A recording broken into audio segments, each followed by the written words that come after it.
Subverting expectations. Setting the audience up to believe one thing is going to happen, only to give them something else.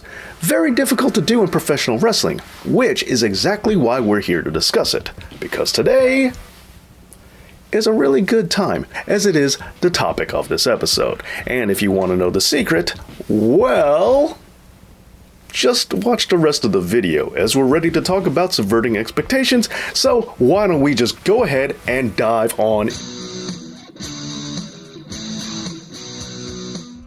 Okay, so before we begin, allow me to ask that you make sure that you're subscribed to this channel and that your notifications are working. And if you could, please give this video a big thumbs up, as it really does help out the channel. Thank you so much. Subverted expectations, twists, swerves, call them what you will. They are a major part of professional wrestling writing. But not all are created equal, as there are some that are really satisfying, and there are others that just kinda leave you hanging. So, what's the difference? Well, let's talk about the different ways there are to swerve someone. One of the simplest ways is, as Simpsons producer David Merkin has put it, screw the audience jokes. Now, even though these shows are very different from one another, they still use the same tactic, and The Simpsons and David Merkin in particular are really good at this strategy. Here, the medium of television and the tropes that we are used to seeing get used against us, as we get the complete opposite of what we expect. And even though they really aren't jokes in pro wrestling, it's the same line of thinking that gets deployed. Some of the best examples of this in recent years have been coming from the Royal Rumble. As with this year, we saw Randy Orton hobble to the back without actually getting eliminated, only to return at the end of the Rumble when Edge was alone in the ring. Now, we've all seen this before, as it is a common enough occurrence and we kind of all know what to expect. However, to the surprise of some, Edge countered this attempt and went on to win despite Orton's deception. But this year isn't the only year where something like this has happened. Take 2018, where the finals came down to Shinsuke Nakamura and Roman Reigns. After years of watching Roman Reigns get pushed over and over again, many fans were just expecting more of the same. However, to their surprise, Shinsuke was the one who came out on top, making the victory feel all the more thrilling because it was so unexpected. The same trick was also used for Drew McIntyre against Brock Lesnar in the 2020 Royal Rumble as well. In wrestling, pushes and momentum work to build up equity, conditioning an audience over a period of time. And it's when you've convinced the audience that they know exactly what to expect that you can give them the complete opposite in order to shock them. But that's only part of the equation, because sometimes swerving isn't always logical, even though it should be.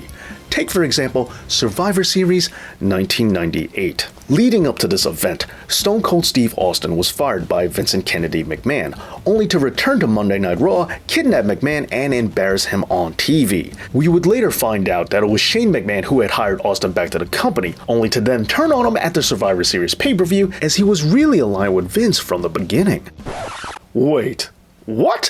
Why would Shane rehire Austin after Vince fired him if he was working with Vince the entire time? See, a swerve for swerve's sake really doesn't do logic any favors, and if a turn is going to be really satisfying, it has got to make sense. The act of swerving alone is easy. It's making the swerve part of a complete picture that's the challenge, and what ultimately makes them great. Logical storytelling is an important part of subverting expectations in a good way, as this sets up the rules that the audience needs to follow. True satisfaction happens when the plot twist is fair game, and all of the information was laid out before the audience, and the twist really just serves to connect all of the dots that were there right from the beginning. Which is why an Eric Rowan doppelganger being revealed as a secret attacker on Roman Reigns didn't work, is because this was not something that the audience was given any context clues for. It just came from out of nowhere, which makes it completely unsurprising that WWE would glaze over this little incident, choosing for another ending instead, which is going to be something of a theme for WWE on this one. Another example of when logic could have been used is when Vince McMahon befriended Stone Cold Steve Austin, who had just saved his daughter Stephanie. Meanwhile, it was actually Vince himself who was behind the kidnapping all along. But even beyond just giving the audience a chance to guess the outcome, there is still another crucial part of this equation, and it's that the swerve should be something that the fans actually want. For example, Rikishi being revealed as the driver who hit Austin does check many of the boxes we were talking about. All the clues were given as the story unfolded, and the answer did make sense. Granted, his initial racially charged motive did seemingly come out of left field for a character, but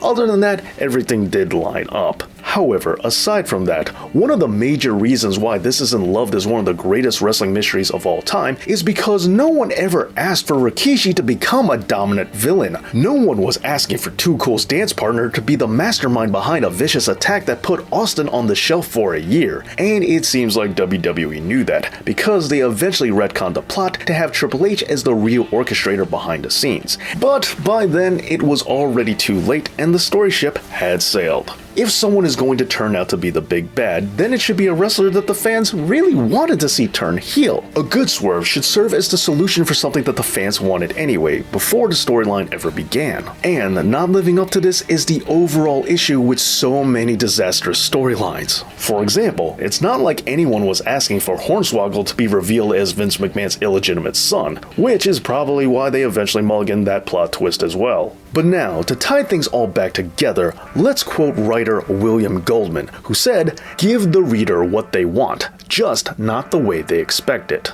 This is the biggest key to good writing, and how you make a swerve really great. Like with the movie Ocean's 11, we wanted to see the protagonist pull off the heist, and we got to see that, but not in the way that we were set up to believe. In the end, to subvert our expectations well, and to make a swerve truly satisfying, make the reveal make sense. Make it a part of a bigger picture, but also be sure that it's a picture that the people actually want to see.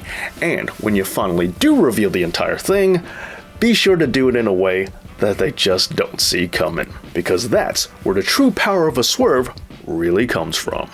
Well, there you go, my thoughts on subverting expectations. But what are your thoughts? Let me know down in the comments. And I also want to give a big thank you to all of my Patreon supporters out there, just like Bob86, Edgar Perez, and Alan Jolie. Thank you so much for the help, it really does mean a lot. And I also want to thank you for watching. And as always, Dave knows.